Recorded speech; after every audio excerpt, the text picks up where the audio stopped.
ఓం మహాగణపతే నమః. 2026వ సంవత్సరము అంటే 2026 జనవరి నుంచి డిసెంబర్ వరకు నూతన ఆంగ్ల సంవత్సరంలో ద్వాదశ రాశుల వారికి ఎలాంటి ఫలితాలు కలుగుతున్నాయో చూద్దాము. ముందుగా ఈ 2026వ సంవత్సరంలో ఉన్నటువంటి గ్రహస్థితిని కనుక మనం ఒకసారి గమనించినట్టయితే చక్కటి గ్రహస్థితి కనిపిస్తుంది. ముఖ్యంగా మనకి గురువు మనము ఏదైతే సంవత్సరం పొడుగునా ఫలితాలను చూస్తున్నాం కాబట్టి దీర్ఘకాలికంగా మనకు సంచారం చేసేటటువంటి గ్రహాలను కనుక చూసినట్టయితే గురువు, శని, రాహువు, కేతువు ఈ 4 గ్రహాల యొక్క సంచారాన్ని మనం పరిగణలోకి తీసుకొని ఈ ఫలితాలు ఏ విధంగా ఉంటాయి ఈ సంవత్సరము ప్రతి రాశి వారికి అనేది చూద్దాము. అయితే ఈ సంవత్సరము గురువు మనకి ముఖ్యంగా మిథున రాశిలో సంచారం చేస్తున్నాడు, అదేవిధంగా కర్కాటక రాశిలో సంచారం చేస్తాడు, అదేవిధంగా మనకు సింహరాశిలో కూడా గురువు యొక్క సంచారం అనేది ఈ సంవత్సరం ఉంటుంది. ఇక శని యొక్క సంచారము మీనరాశిలో ఉంటుంది. ఇక రాహువు కుంభరాశిలో సంచారం చేస్తున్నాడు, కేతువు సింహరాశిలో సంచారం చేస్తున్నాడు. ఈ శని యొక్క సంచారము, రాహువు యొక్క సంచారము, కేతు యొక్క సంచారము ఈ సంవత్సరము వారి ఆ రాశిలో మాత్రమే వారి యొక్క సంచారం ఉంటుంది. అంటే శని మీనరాశిలోను, కేతు సింహరాశిలోను, అదేవిధంగా రాహువు కుంభరాశిలోను సంచారం చేస్తారు. అయితే మనకి శని వక్రీకరిస్తాడు. ఒకే రాశిలో సంచారం చేస్తున్నప్పటికీ శని మనకు జూలై 27వ తేదీ రోజు వక్రగతుడవుతాడు. ఇదొకటి మనము కాంబినేషన్ పరిగణలోకి తీసుకోవాలి. అదేవిధంగా మనకు గురువు కూడా మనకి ముఖ్యంగా చూసుకున్నట్టయితే గురువు కూడా వక్రీకరించి ఉన్నాడు. మార్చి 11th వరకు మనకు వక్రీకరించి మిథున రాశిలో ఉంటాడు. అయితే ఈ యొక్క గ్రహ సంచారాన్ని ఈ సంవత్సరం పొడుగున 3 భాగాలుగా మనము విభజించినట్టయితే జనవరి, మే వరకు ఒక భాగము, అదేవిధంగా మనకు జూను మాసంలో మనకు మార్పులు జరుగుతున్నాయి. జూన్ 2వ తేదీన కర్కాటక రాశిలోకి గురువు సంచారం ఉంటుంది. కాబట్టి జూన్ మాసము ఒక సంచారంలో కలిగే మార్పు. ఇక జూలై, అక్టోబర్ కూడా మనం తీసుకున్నట్టయితే జూలైలో శని వక్రగతుడవుతున్నాడు. ఇక అక్టోబర్ 31వ తేదీ గురువు మనకు సింహరాశిలో సంచారం చేస్తున్నాడు. అంటే మనకి అక్టోబర్ తర్వాత నుంచి అదేవిధంగా జనవరి, మే వరకు, జూను, తర్వాత జూలై నుంచి అక్టోబర్ వరకు ఇలా మనం విభజించుకుంటూ మనము ద్వాదశ రాశుల యొక్క ఫలితాలు ఈ సంవత్సరము ఏ విధంగా ఉంటాయో చూద్దాము. తులారాశి వారికి 2026 సంవత్సరంలో ఉన్నటువంటి ఫలితాలు మనం ఒకసారి గమనించినట్టయితే ఈ రాశి వారికి గురువు చాలా చక్కటి ఫలితాలు ఈ సంవత్సరం మొత్తము కలుగజేస్తున్నాడు. గురువుతో పాటు కేతువు కూడా చాలా చక్కటి ఫలితాలు కలుగజేస్తున్నాడు. ఈ 2 గ్రహాలు మీకు చాలా అనుకూలంగా ఉన్నాయి. శని కూడా మీకు చాలా చక్కటి ఫలితాలు కలుగజేస్తున్నాడు. శని కూడా 6వ స్థానంలో అనుకూలంగా ఉన్నాడు. తులారాశి వారికి ఈ 2026 సంవత్సరము చాలా అనుకూలంగా ఉంటుంది. అనుకున్నటువంటి పనులు మీరు చేయగలుగుతారు. ముఖ్యంగా జూన్ వరకు గురువు 9వ స్థానంలో సంచారం చేస్తున్నాడు. ఈ గురువు మనకు అనుకూలంగా ఉన్నాడు. గురువుతో పాటుగా శని, కేతు ఈ 3 గ్రహాల సంచారం కూడా అనుకూలంగా ఉంది. అంటే మొదటి భాగం చాలా చక్కటి ఫలితాలు కలుగుతున్నాయి. ధార్మికతకు సంబంధించినటువంటి విషయాల్లో మీకు ఇంట్రెస్ట్ అనేది పెరుగుతుంది. స్పిరిచువాలిటీకి సంబంధించినటువంటి విషయాల్లో ఇంట్రెస్ట్ పెరుగుతుంది. పెద్దలతో, గురువులతో మంచి సంబంధాలు పెరుగుతాయి. ముఖ్యంగా మీపై మీకు నమ్మకం పెరుగుతుంది. వృత్తికి సంబంధించినటువంటి విషయాల్లో కూడా పురోగవృద్ధి ఉంటుంది. మీపై మీకు నమ్మకము, ఆత్మవిశ్వాసం పెరుగుతుంది. అదేవిధంగా కార్యసిద్ధి అనేది ఉంటుంది. వృత్తిలో మంచి ప్రోగ్రెస్ అనేది ఉంటుంది. ధనలాభం ఉంటుంది. అదేవిధంగా 9వ స్థానంలో గురువు యొక్క సంచారం ఉంటుంది కాబట్టి ముఖ్యంగా మీకు అదృష్టం కలిసి వస్తుంది, భాగ్యము అనేది కలిసి వస్తుంది. అదేవిధంగా ప్రమోషన్స్ కూడా అందుకోగలుగుతారు. మీ యొక్క ఇన్వెస్ట్మెంట్స్ వల్ల లాభాలు పొందుతారు. మీ యొక్క వ్యాపారాన్ని నెక్స్ట్ లెవెల్కి తీసుకువెళ్ళగలుగుతారు. ముఖ్యంగా టీచింగ్ రంగంలో ఉన్నవారికి లేదా పబ్లిషింగ్ రంగంలో ఉన్నవారికి చాలా చక్కటి ఫలితాలు ఈ యొక్క గురుగ్రహం వల్ల కలుగుతాయి. సంతానం కోరుకునే వారికి సంతాన ప్రాప్తి కలుగుతుంది. మంచి ఆలోచనలు వస్తాయి. నాలెడ్జ్ అనేది మీరు పెంచుకోగలుగుతారు. శని కూడా 6వ స్థానంలో సంచారం చేస్తున్నాడు. చాలా చక్కటి ఫలితాలు ఉంటాయి. శని వల్ల వృత్తిలో మీకు మంచి ప్రోగ్రెస్ ఉంటుంది. పర్సనల్గా బాగుంటుంది ఈ సంవత్సరం. ప్రొఫెషనల్గా కూడా చాలా చక్కగా ఉంటుంది. అప్పులు తీర్చివేయగలుగుతారు. ధనరాబడి అనేది పెరుగుతుంది. ల్యాండ్ కానీ ఇల్లు కానీ కొనడానికి ఇది ఒక మంచి సమయంగా మనం చూడవచ్చు. బంధువులతో స్నేహితులతో ఆనందంగా గడుపుతారు. మానసికంగా సంతోషంగా ఉంటారు. శనిగ్రహం వల్ల కూడా మంచి ఫలితాలు కలుగుతున్నాయి. ఇక కేతువు 1వ ఇంట్లో సంచారం చేస్తున్నాడు. ధనం విషయంలో లాభదాయకంగా ఉంటుంది. కేతువు కూడా మంచి ఫలితాలు మీకు కలగజేస్తాడు. విదేశీకి సంబంధించినటువంటి విషయాల్లో ధనము వచ్చే అవకాశం కూడా కనిపిస్తుంది. కుటుంబ సభ్యులతో ఆనందంగా గడుపుతారు. ప్రాపర్టీకి సంబంధించినటువంటి విషయాలు కూడా చాలా చక్కగా ఉంటుంది. జనవరి నుంచి జూన్ వరకు కనుక మనం చూసుకున్నట్టయితే మనకి గురువు బాగున్నాడు, శని బాగున్నాడు, కేతు కూడా బాగున్నాడు. ఈ 3 గ్రహాలు మీకు చాలా అనుకూలంగా ఉన్నాయి కాబట్టి మీకు మంచి ఫలితాలు అనేవి కలుగుతాయి. ఇక చూసినట్టయితే గురువు జూన్ 2 తర్వాత దశమ స్థానంలోకి సంచారం చేస్తాడు. కాబట్టి వృత్తికి సంబంధించినటువంటి విషయాల్లో కాస్త ఆర్గ్యుమెంట్స్ అనేవి పై అధికారులతో అవాయిడ్ చేయడం అనేది మీకు చెప్పదగినటువంటి సూచన జూన్ 2 తర్వాత. అయితే మళ్ళీ అక్టోబర్ 31 తర్వాత గురువు వీరికి 11వ స్థానంలోకి సంచారం చేస్తాడు. ఇప్పుడు కూడా వీరికి చాలా చక్కటి ఫలితాలు కనిపిస్తాయి. గురువు 3వ అధిపతి, అదేవిధంగా 6వ అధిపతి లాభస్థానంలో సంచారం చేయడము. ఇప్పుడు గురువుతో పాటు మళ్ళీ శని, అదేవిధంగా కేతువు కూడా మళ్ళీ మంచి ఫలితాలు కలగజేస్తాడు. కాబట్టి లాభస్థానంలో కార్యసిద్ధి ఉంటుంది. అనుకున్నటువంటి పనులు మీరు చేయగలుగుతారు.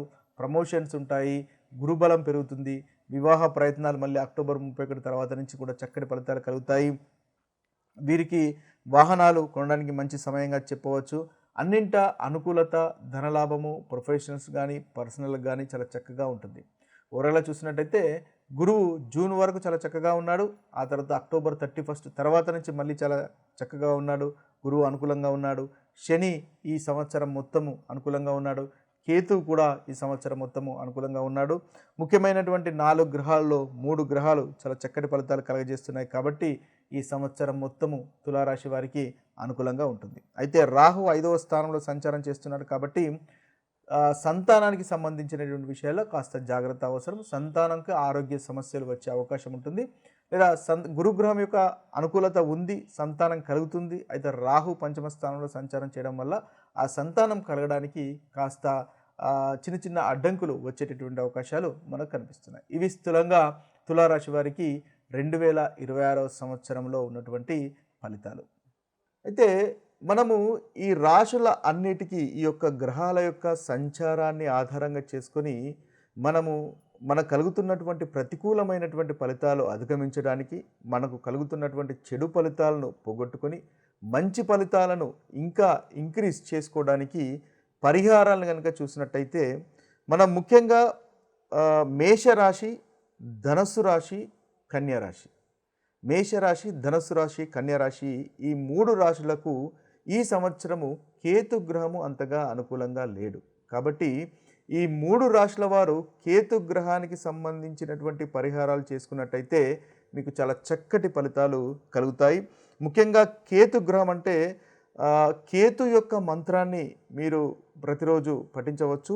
ఓం కెం కేతవాయ నమః అనేటటువంటి మంత్రాన్ని మీరు 108 సార్లు పఠించవచ్చు. లేదా ఓం శ్రాం శ్రీం శ్రౌం సహ కేతవాయ నమః అనేటటువంటి మంత్రాన్ని కూడా మీరు బీజ మంత్రాన్ని 108 సార్లు పఠించినట్టయితే చాలా చక్కటి ఫలితాలు మీకు కలుగుతాయి.